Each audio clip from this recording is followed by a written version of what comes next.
പരിസ്ഥിതി ദിനത്തോടനുബന്ധിച്ച് ആനുകാലിക ചോദ്യങ്ങൾ ഉൾപ്പെടുത്തി തയ്യാറാക്കിയ മൂന്നാമത്തെ പാർട്ട് വീഡിയോയിലോട്ട് എല്ലാ കൂട്ടുകാർക്കും സ്വാഗതം. ആദ്യത്തെ ചോദ്യം, 17-ാം നൂറ്റാണ്ടിൽ 100-ലധികം പണ്ഡിതന്മാരുടെ സഹായത്തോടെ ഡച്ച് ഗവർണർ തയ്യാറാക്കി ലാറ്റിൻ ഭാഷയിൽ 12 വാല്യങ്ങളിലായി പ്രസിദ്ധീകരിച്ച വിഖ്യാത സസ്യശാസ്ത്ര ഗ്രന്ഥം ഏതാണ്? ഉത്തരം ഹോർത്തൂസ് മലബാറിക്കസ്. ഹോർത്തൂസ് മലബാറിക്കസ് എന്ന ബൃഹത് ഗ്രന്ഥം തയ്യാറാക്കിയ ഡച്ച് ഗവർണർ ആരാണ്? ഉത്തരം Henrique van read. Hortus Malabaricus എന്ന ഇതിഹാസ തുല്യമായ കൃതി മലയാളത്തിലേക്കും ഇംഗ്ലീഷിലേക്കും വിവർത്തനം ചെയ്ത വ്യക്തി ആരാണ്? Doctor KS Manilal. Hortus Malabaricus എന്ന പുസ്തകത്തിലെ പ്രതിപാദ്യ വിഷയം എന്താണ്? കേരളത്തിലെ സസ്യങ്ങൾ. ഹോർത്തൂസ് മലബാറിക്കസ് പ്രസിദ്ധീകരിച്ചത് എവിടെ നിന്നാണ്? ആംസ്റ്റർഡാമിൽ 1678-1693 കാലഘട്ടത്തിലാണ് പ്രസിദ്ധീകരിച്ചത്. ഹോർത്തൂസ് മലബാറിക്കസിൻ്റെ ആദ്യ അധ്യായം ആരംഭിക്കുന്നത് ഏത് സസ്യത്തെക്കുറിച്ച് പറഞ്ഞുകൊണ്ടാണ്? ഉത്തരം തെങ്ങ്. ഹോർത്തൂസ് മലബാറിക്കസ് തയ്യാറാക്കാൻ സഹായിച്ച മലയാളിയായ വൈദ്യൻ ആരാണ്? ഇട്ടി അച്യുതൻ. ഹോർത്തൂസ് മലബാറിക്കസും ഇട്ടി അച്യുതനും എന്ന പ്രസിദ്ധമായ മലയാള ഗ്രന്ഥത്തിൻ്റെ കർത്താവ് ആരാണ്? Doctor KS Manilal. ചാമ്പൽ മലയണ്ണാൻ്റെയും മക്കാച്ചിക്കാടയുടെയും ചിത്രങ്ങൾ എടുത്ത് ആദ്യമായി പത്രമാധ്യമങ്ങളിൽ പ്രസിദ്ധീകരിച്ച പരിസ്ഥിതി പ്രവർത്തകൻ ആരാണ്? പെരിന്തൽമണ്ണ രാമചന്ദ്രൻ. കേരളത്തിലെ വൃക്ഷങ്ങളെക്കുറിച്ച് എഴുതപ്പെട്ട ബൃഹത്തായ ഗ്രന്ഥം ഏതാണ്? കേരളത്തിലെ വൃക്ഷങ്ങൾ എന്നാണ്. ഡോക്ടർ T ജയകുമാരിയും R വിനോദ് കുമാറും ചേർന്നാണ് കേരളത്തിലെ വൃക്ഷങ്ങൾ എന്ന ഈ പുസ്തകം തയ്യാറാക്കിയിരിക്കുന്നത്. ഇന്ത്യ ഗവൺമെൻറ്റിൻ്റെ ഇന്ദിരാ പ്രിയദർശിനി വൃക്ഷമിത്ര പുരസ്കാരം സുഗതകുമാരിക്ക് ശേഷം ലഭിച്ച മലയാളി വനിത ആരാണ്? കൊല്ലകൽ G ദേവകിയമ്മ. 2003 ലഭിച്ചത്. ഭാരതത്തിൽ വനിതകൾക്ക് നൽകുന്ന ഏറ്റവും വലിയ സിവിലിയൻ ബഹുമതിയായ നാരീശക്തി പുരസ്കാരം നേടിയ വനിതയാണ് കൊല്ലകൽ ദേവകിയമ്മ. പരിസ്ഥിതി സംരക്ഷണത്തിലും സാമൂഹിക വനവൽക്കരണത്തിലും ശ്രദ്ധേയമായ പ്രവർത്തനം ഇവർ നടത്തിവരുന്നുണ്ട്. കേരളത്തിലെ പക്ഷി മനുഷ്യൻ ബേർഡ് മാൻ ഓഫ് കേരള എന്നറിയപ്പെടുന്നത് ആരെയാണ്?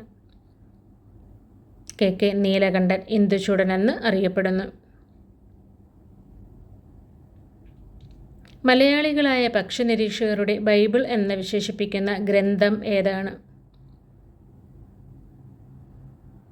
കേരളത്തിലെ പക്ഷികൾ എഴുതിയത് ഇന്ദുചൂടൻ.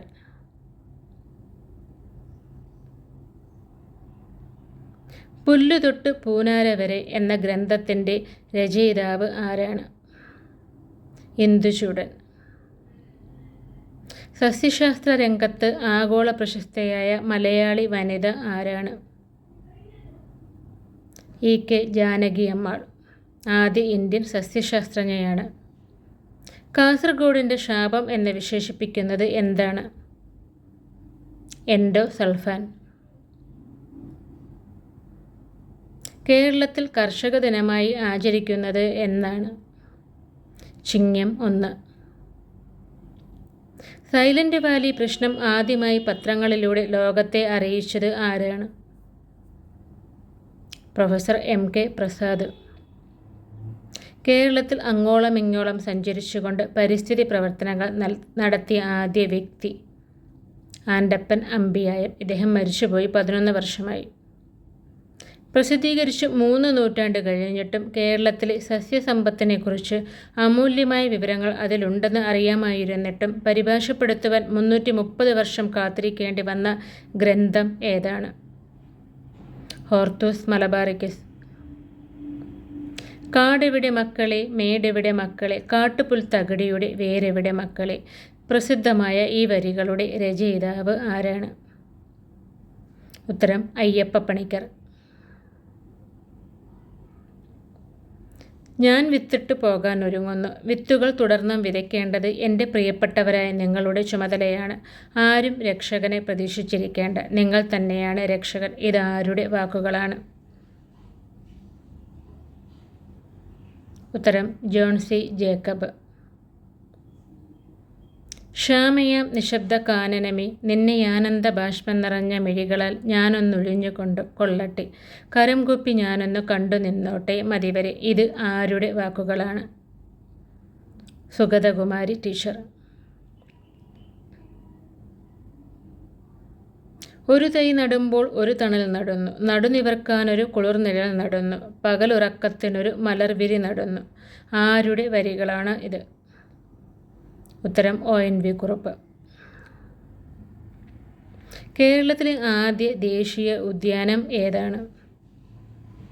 Eravikulam national park. കേരളത്തിലെ ദേശീയ ഉദ്യാനങ്ങളിൽ ഏറ്റവും ഉയരത്തിൽ സ്ഥിതി ചെയ്യുന്നത് ഏതാണ്? Eravikulam national park. 59ാമത് ജ്ഞാനപീഠ പുരസ്കാരം 2024 ലഭിച്ച ഹിന്ദി സാഹിത്യകാരൻ ആരാണ്? വിനോദ് കുമാർ ശുക്ല. 2025 ലോക ജലദിനമായ മാർച്ച് 22 പ്രമേയം എന്തായിരുന്നു? ഹിമാനികളുടെ സംരക്ഷണം. 2025 ലോക കാലാവസ്ഥാ ദിനമായ മാർച്ച് 23 പ്രമേയം എന്തായിരുന്നു? നേരത്തെയുള്ള മുന്നറിയിപ്പ്, വിടവ് ഒരുമിച്ച് അടയ്ക്കുക, closing the early warning gap together. Adivasi വിഭാഗക്കാർക്ക് അട്ടപ്പാടിയിലേതാണ്? മെച്ചപ്പെട്ട വരുമാനം ലഭിക്കുന്നതിന് വനം വകുപ്പിന് കീഴിൽ നടപ്പാക്കുന്ന പദ്ധതി ഏതാണ്? വനാമൃതം. ചൂരൽമല മുണ്ടക്കൈ മേഖലയിലുണ്ടായ ഉരുൾപൊട്ടലിനെ അതിജീവിച്ച വയനാട്ടിലെ സ്ത്രീകൾ ചേർന്ന് ആരംഭിച്ച പേപ്പർ ബാഗ് നിർമ്മാണ സംരംഭം ഏതാണ്? ബെയിലി. അടുത്തത് കൂട്ടുകാർക്കുള്ള ചോദ്യമാണ്. പ്ലാച്ചിമടയിലെ കൊക്കക്കോള കമ്പനിയുടെ ജലചൂഷണത്തിനും മലിനീകരണത്തിനും എതിരെയുള്ള സമരത്തിന് നേതൃത്വം നൽകിയ ആദിവാസി വനിത ആരാണ്? ഉത്തരം അറിയാവുന്ന കൂട്ടുകാർ വേഗം തന്നെ കമൻറ്റ് ചെയ്തോളൂ. ആദ്യം കമൻറ്റ് ചെയ്ത ആളെയായിരിക്കും നമ്മൾ സെലക്ട് ചെയ്യുന്നത്. അപ്പോൾ അറിയാവുന്ന എല്ലാ കൂട്ടുകാരും കമൻറ്റ് ചെയ്തോളൂ. കഴിഞ്ഞ വീഡിയോയിലെ ചോദ്യം, നാഷണൽ എൻവയോൺമെൻറ്റ് റിസർച്ച് ഇൻസ്റ്റിറ്റ്യൂട്ട് സ്ഥിതി ചെയ്യുന്നത് എവിടെയാണ് എന്നതാണ്. അതിൻ്റെ ഉത്തരം നാഗ്പൂർ, മഹാരാഷ്ട്രയാണ്. ആദ്യ ഉത്തരം പറഞ്ഞത് വൈഗയാണ്. അതിനുശേഷവും ശരി ഉത്തരം പറഞ്ഞ എല്ലാ കൂട്ടുകാരെയും പേര് ഞാൻ ഇതിനകത്തിട്ടിട്ടുണ്ട്. അപ്പോൾ ഇനിയും വീഡിയോ കാണുക, കമൻറ്റ് ചെയ്യുക. നിങ്ങൾ ജൂൺ 4 നടത്തുന്ന എക്സാമിന് നിങ്ങൾ അറ്റൻഡ് ചെയ്യുക, വിന്നറാവുക. അപ്പോൾ എല്ലാ കൂട്ടുകാർക്കും വിജയാശംസകൾ. അടുത്തൊരു വീഡിയോ ആയിട്ട് നാളെ തന്നെ വീണ്ടും കാണാം. ബൈ. Thanks for watching.